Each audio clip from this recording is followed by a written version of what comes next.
to get A stars in your exams, it's not hard to do. All you have to do is really, really put in the time. I feel like with exams in school, all they're really asking for is your time. That's it, because it's achievable. Anybody can achieve the highest grade. That is like my strongest belief.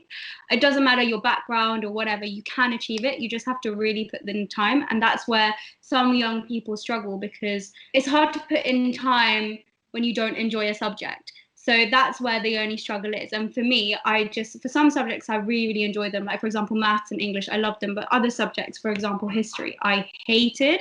But I just forced myself. I was like, I'm going to put in the time until, I finish this subject, and then I can just chill. So that's honestly how I got my A stars. And I think anyone can do it. That's amazing, Jennifer. And I think it really demonstrates your resilience and perseverance. And these are the qualities that are really important, what we found when it comes to building a strong foundation to achieve success, not just in education, but life in general. And so what would you say are the key habits that you feel form a person's success in education or life in general? Okay, so really important, I would say, is organisational skills. So what I do personally, even in the summer holidays, I think this is just the type of person I am. I wake up and I have like a to-do list, and even that may not, just be academics. That could be stuff like going for a run or cooking or whatever. But I always have a list, and I write out what I intend to do in that day, and I tick it off. And that habit, I think, has like carried me through my academics as well. Not just for, revision season. I'm not just talking, make a revision timetable in your study leave. I'm saying just like every day, just have like a plan of what you're going to do, and then just work through it. And then really importantly is not to beat yourself up if you don't, get through the entire list. What I say, if I get through 80% of my list, I'm happy with, how my day has gone, and I just go to bed feeling like, okay, I feel productive. I feel like today was a good day, I used it well. And for me, like even in the summer holidays, that feels better than just sitting around watching TV all day. Which is fine, of course, it's good to take a break, but I feel like that habit has really carried me through my academics. So yeah. I love that, Jennifer. I think you have to be really intentional when it comes to having goals. I think a lot of people have goals, but they don't really know how to achieve them. And that's because we're not even sure of, we don't have a time scale as to when we want to achieve it. We don't know exactly specifically what we'd like to achieve. So even if we get there, it's going to be quite a long road to get there unless you actually have a plan of action, almost sort of like journaling and keeping yourself accountable. So Jennifer, so you're a tutor and a mentor, and you work a lot with young people. What would you say are some of the sort of personal challenges that teenagers might be going through at the moment?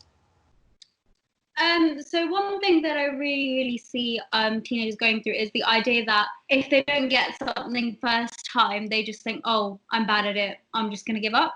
And I just think self-belief is so important. Like you can work hard, but if you really don't believe that you can achieve whatever the goal is, like deep down, I really don't think that, you're going to get it. So it just happened with me, like for medical school, I had, I never actually believed that I could get into medical school, and I did everything right.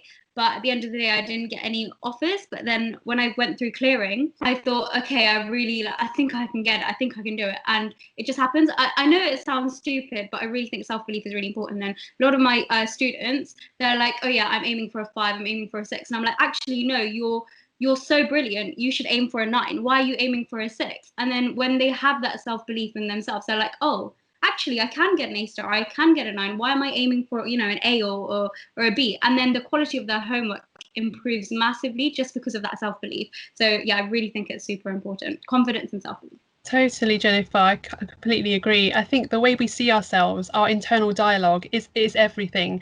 What our identity, it shows up in, our results, our performance, how, we see the world, how others see us as well.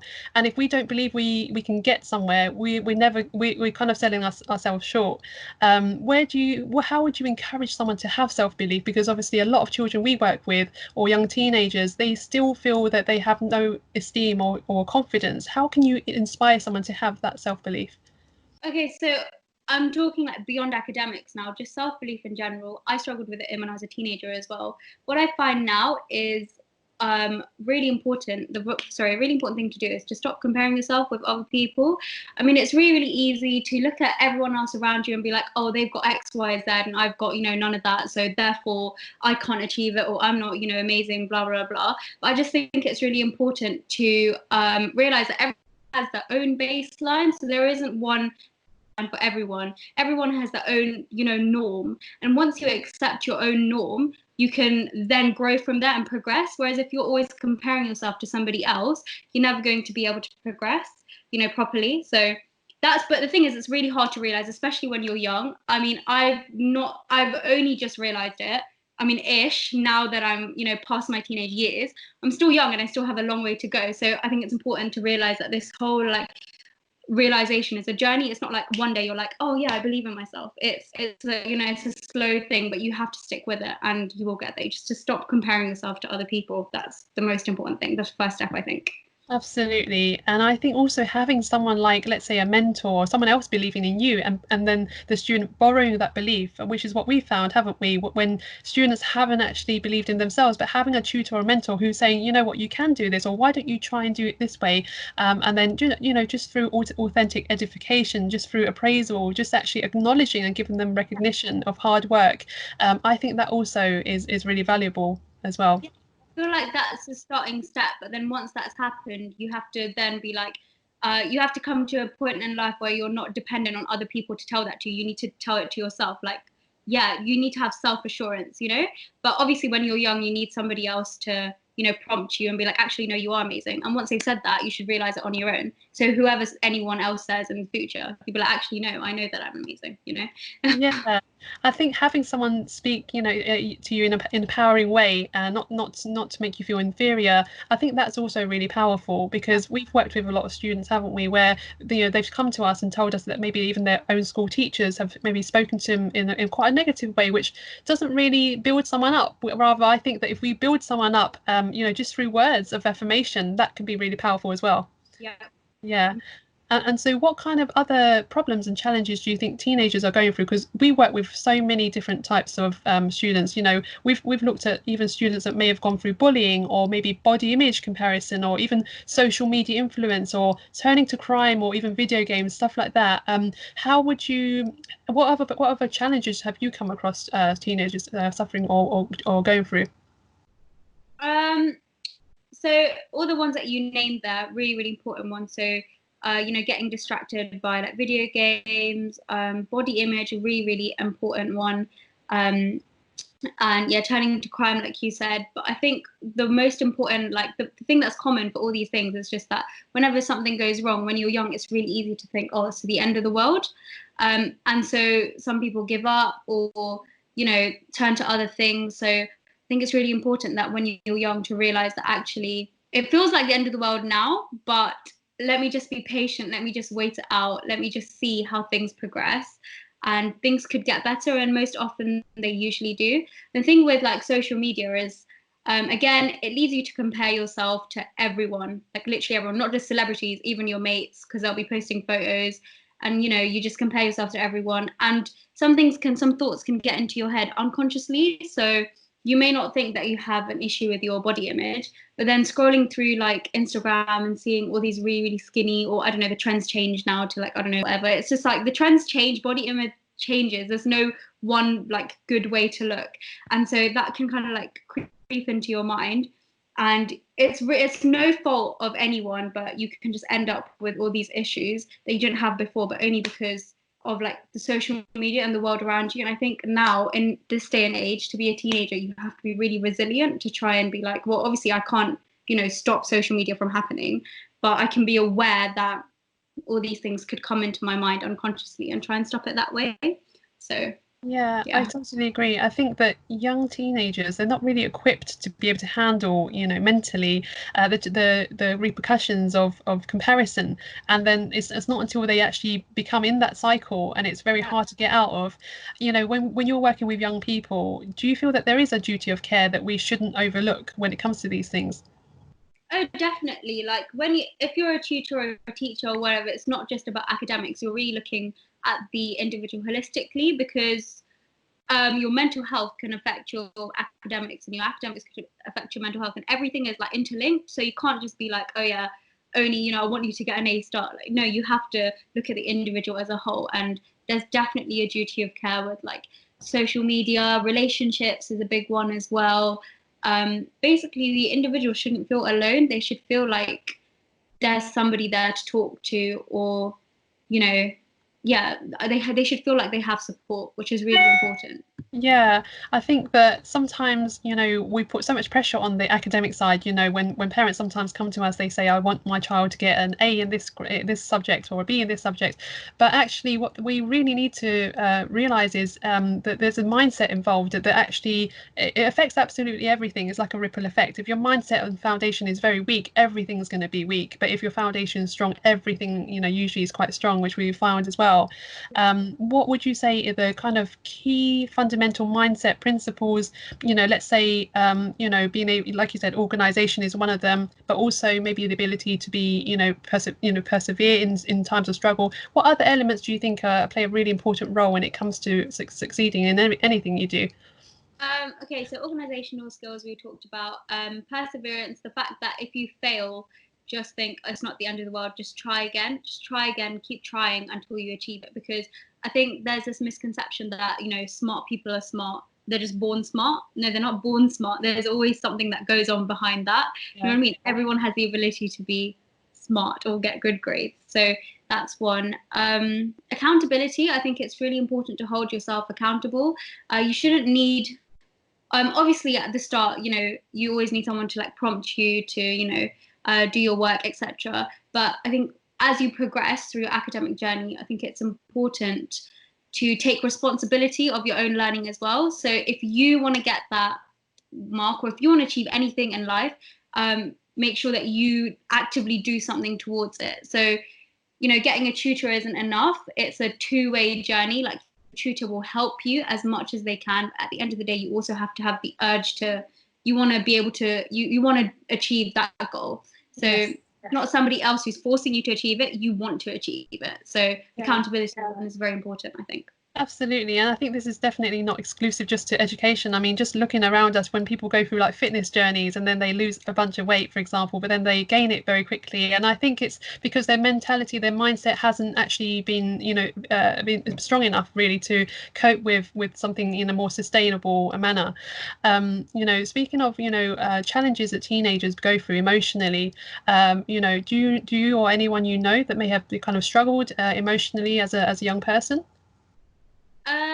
Emotionally, well, I can say that for me, from my own experience, I come from obviously an Indian heritage. So inside my house was a very different culture to outside my house.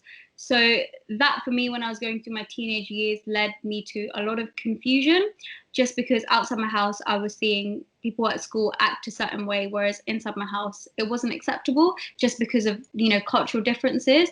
And I think this is something that is common to a lot of people who maybe have parents of a different culture.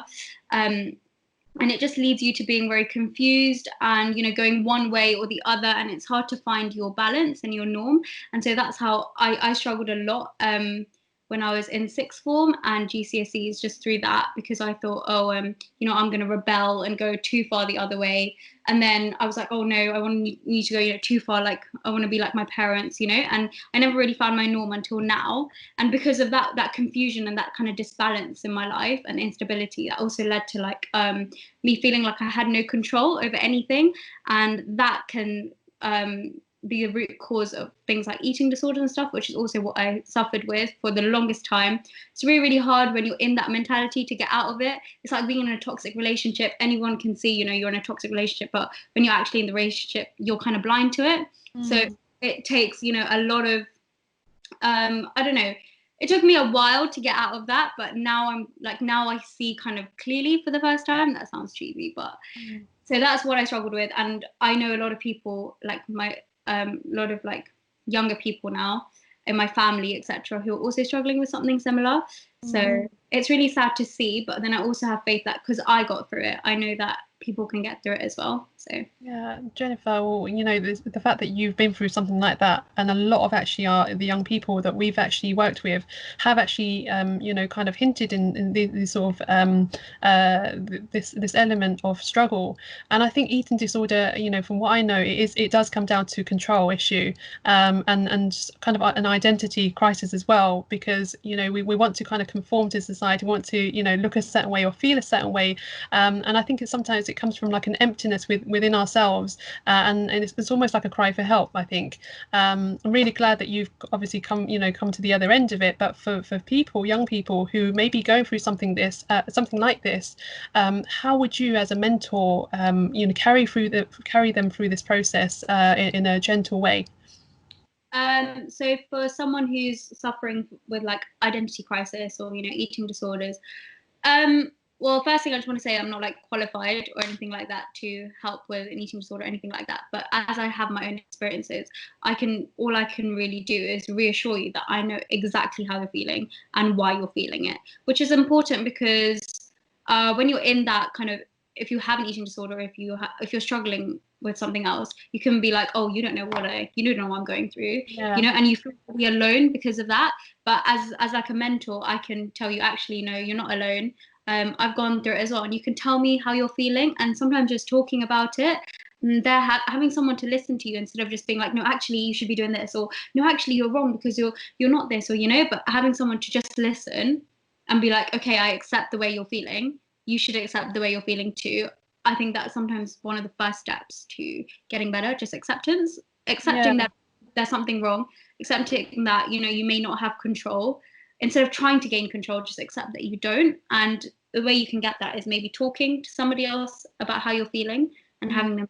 So that's what I can do.